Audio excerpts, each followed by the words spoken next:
church and being more diversified, more in diversification, and make sure understand, hey, these Gentile converts, they're great too. He was in charge of taking up the relief money to Jerusalem. He goes with Paul on his first missionary journey. He's the one that built bridges back to John Mark when John Mark had messed up. And here's the idea. Ananias and Sapphira, they're the opposite of Barnabas. They're put there back to back for a reason. One was lifted up, do this, image this. The other one is a warning, avoid this. Barnabas loved God. The gospel changed his heart. He's not interested in the attention. He just wants to glorify God and do good for people. Ananias and Sapphira are the different.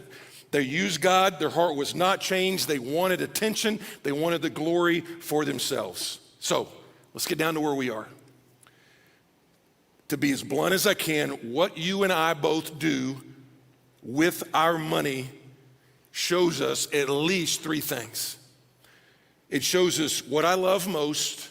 It shows me what I most trust in, and it most certainly tells me what kingdom I am living for.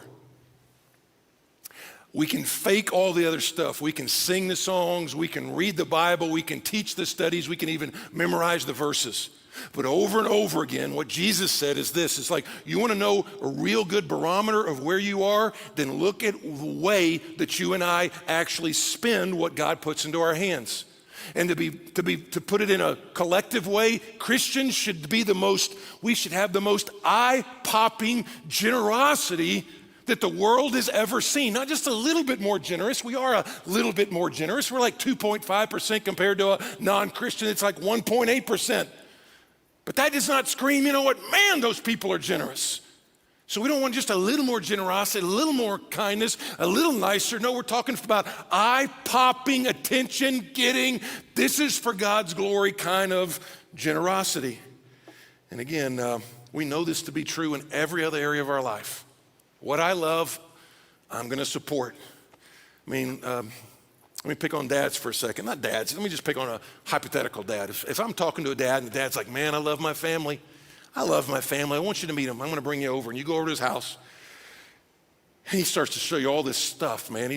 First of all, you go in there and you see his wife's kind of got some old 25-year-old car, barely runs. The kids are in tattered clothes. They got no toys at all. They got nothing. The house is not well maintained. None of that. You're like, man, he must really be barely getting by. And then he takes you in the garage and he shows you this awesome 4x4 pickup. He shows you the tremendous bass boat. He shows you a killer set of golf clubs and all this stuff. You're like, you know what? Hey, I'm looking at two things. You say you love your family, but I'm actually seeing that you really don't love your family. You like the idea that you love your family. But if you loved your family, you would put their needs in front of your own.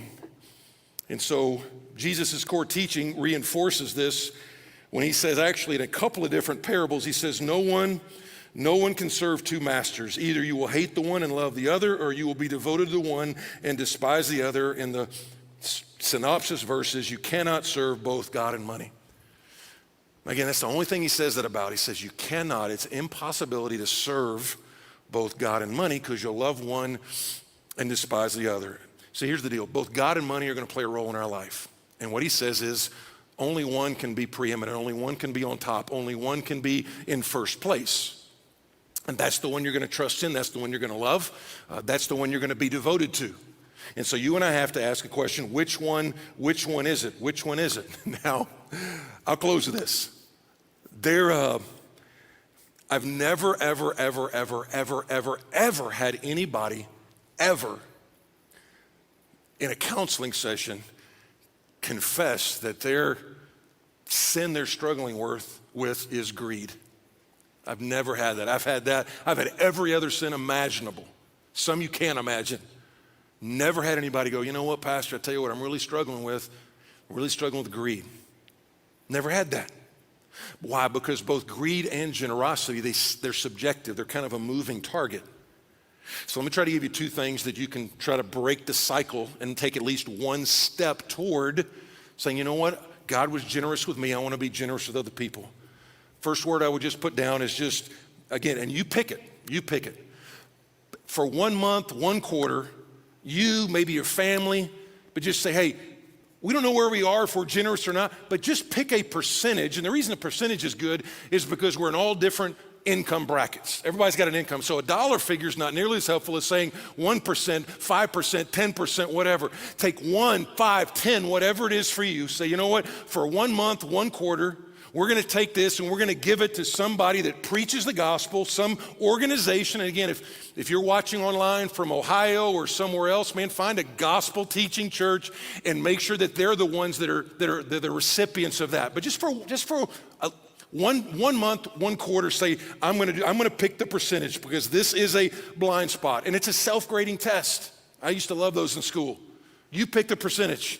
What you're trying to do, because God's not trying to get money out of our wallets. He's trying to get the idol out of our hearts. And the idol for so many of us that we're always drawn to, the idol, what we look to for security and comfort, is money.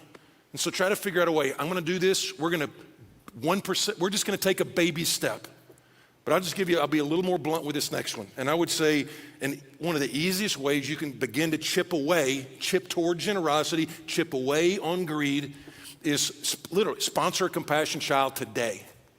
Sponsor a compassion child today. The question you have for any child advocacy organization is, does it work? In Compassion International, absolutely it works.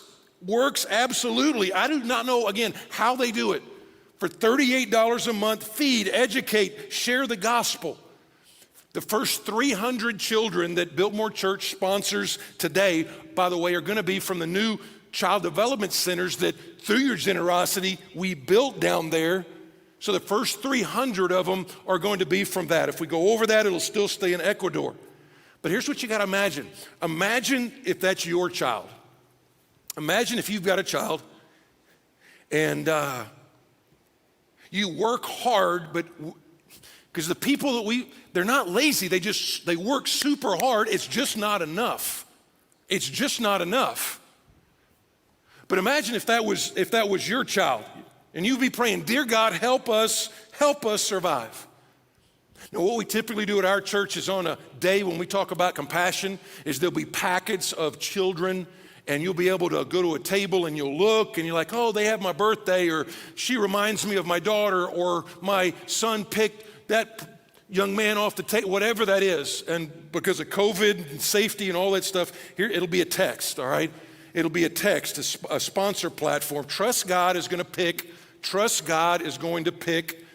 the child for you. But one of the biggest things is, well, I can't help everyone. Can't help everyone. You can't help everyone. Doesn't mean you can't help one. You can help one. Sometimes people are like, I can't believe in a God who would allow children to be starving. All right, how could God let children starve? I think he could turn the whole question around and ask us, how can you let children starve? So I'm not going guilt, I'm going grace right here, but I do want you to meet a couple of them, all right? So again, they're all from Ecuador. As a matter of fact, I worked on the pronunciation, and the way the place in Ecuador they're from is Wawa Sumaco, all right? Wawa Sumaco, Ecuador. This is Nasa Edmarie, beautiful little girl, all right? That's one of them, all right? She's saying, I need a sponsor. Next one, Nikki Louie, all right? So from Wawa Sumaco, he's sitting there. Hey, would I get a sponsor today? One more. This is Joe, all right? Joe Marlin. Biltmore Church, some of you sponsored kids before. And my wife and I think we have 4. We're going to sponsor at least one more today. Sometimes people have sponsored kids, and although we have one of the highest retention rates from what CI told us this week in the nation as far as not dropping it, I would challenge you if you're like, you know what, I used to do that, I don't do it now. Please sponsor a child. When you look up and you see a myriad of faces looking at you, and you're like, which one should I pick? Just trust God. Trust God. You know what? He'll pick the child for you. He'll pick the child for you. And so here's what I want you to do. Let me put you an action plan up. just right now, just text the word Biltmore. And it's not the norm. If you're a Biltmore church guy, it's 28282. It's not that, all right? Trying to work it through Compassion National, but just text the word Biltmore to 83393. Here's what's going to happen. You'll just click the link. You'll click the link and you'll fill out the sponsorship. It'll take you about 3 minutes. You're like, I need to pray about this as lovingly as I can say. I would say you need to do this unless God is praying. God says, don't do it. There's some stuff you just know, you know what, I need to do this. It's really clear from what we saw, and that is that, you know what, I need to be more generous. This is a great stewardship way that you can make a difference in a child's life, in a family's life. You're like, well, I'm not sure. I'm gonna think about it. I'm gonna wait to do it tonight. Just do it now. Just do it. Because for some of you, this is that small step of faith. You're like, you know, I'm strong in the Bible. I pray a lot, but God does not have this area of your life. This is just an example. Again, the goal is not generosity in response to a sermon. The goal is generosity of life in response to the gospel. But this is a step of faith that some of you actually just haven't taken. He's got a lot of parts of your life. I even know some leaders that are at church, and you're like, you know what, I just can't trust God in this area. And it reminds me, I told you before, it's like one time I was learning years ago, I was at Kanakuk Camp in Branson, Missouri, and they taught us how to rappel. And when you learn how to rappel, you've got to lean over and you've got to put all your weight on that rope, trusting that the rope will hold you up. Is it scary? Yes. Is it frightening? Yes. Is it trustworthy? Absolutely. And so trust God with it and say, God, I can't help everybody, but I can help some.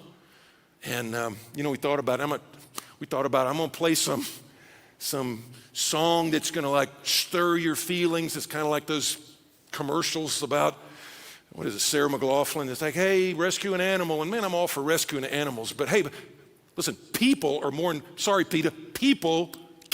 are more important than animals. And so church, we can do this. Maybe as a connect group, maybe as a watch party. You're like, hey, let's sponsor a child or 4. Let's do this together as a joint project. You talk about bringing you together. You're going to get letters. You're going to write letters to them. You're going to be able to send a Christmas gift to them, all that stuff. Let me encourage you. Go ahead and do that. Text the word Biltmore to that number, 83393.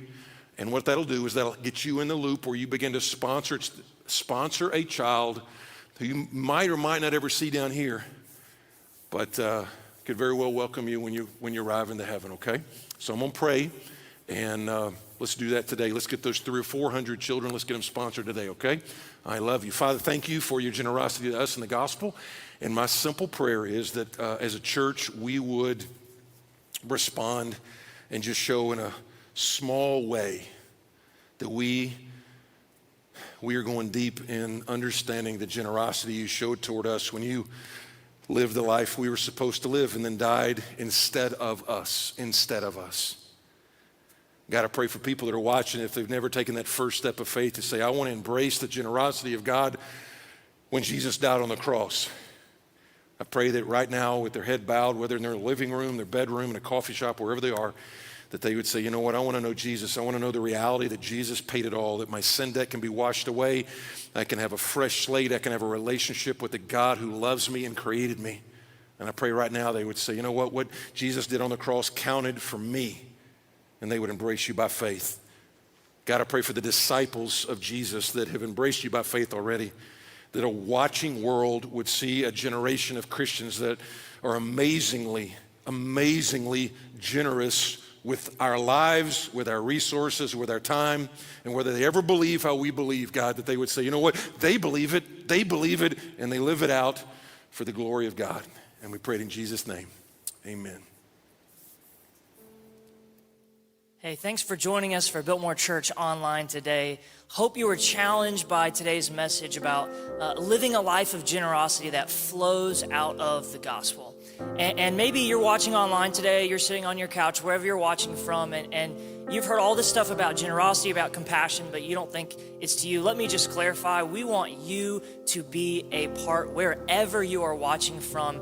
You could be the person, you could be the family that does for one what you wish you could do for everyone by sponsoring a compassion child today. So once again, easiest way to do that, you can text the word Biltmore to that number that we just provided. And if you do that, you'll get a kid directly for you that you can sponsor in the next few minutes, and you could make a drastic difference in their life. Hope you were challenged by God's word today. We're going to be here in the same place, same time next weekend, and we would love to worship with you again. You are loved and you are sent.